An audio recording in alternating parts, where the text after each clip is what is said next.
Have you ever wanted to cook a new Indian recipe but didn't know where to start? Then this video is for you. My name is Tia. And my name is Mary Ellen, and we are dietetics students at Virginia Tech. We are here to teach you how to easily prepare a common Indian recipe for a quick weeknight meal. Many traditional Indian dishes include a lot of ingredients that you might not usually use, like turmeric, ginger, cardamom, and cumin. To show you how easy it can be to use these spices to make tasty meals, we are going to feature some of these spices in a dish from the northern region of India, Uttar Pradesh. Let's make turkey kebabs. First, chop the onion, garlic, and ginger.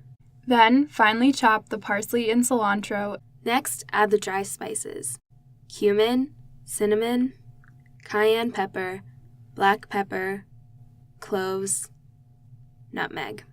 Mix in the ground turkey and shape into small patties. Cook the patties on a lightly greased pan over medium heat and flip every 2 to 3 minutes until they are cooked through. This should take 10 minutes. Now that our turkey kebabs are finished, it's time to think about how we can incorporate them into a balanced meal.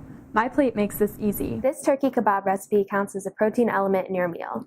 It can be paired with a grain such as rice or naan, a type of flatbread, your favorite vegetable, fruit with cardamom, and rice pudding, an Indian dessert that would count as a dairy serving. While Indian food can make a healthy meal, cost and availability of ingredients may be a challenge. If you can't find these spices in your local grocery store, check an international grocery store.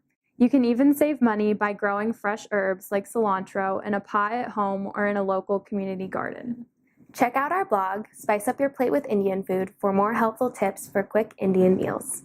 There are many ways to eat smart around the world. Recipes from India are a tasty way to liven up your cooking and celebrate healthier foods from other cultures. For more ways to eat smart and move more, visit our website.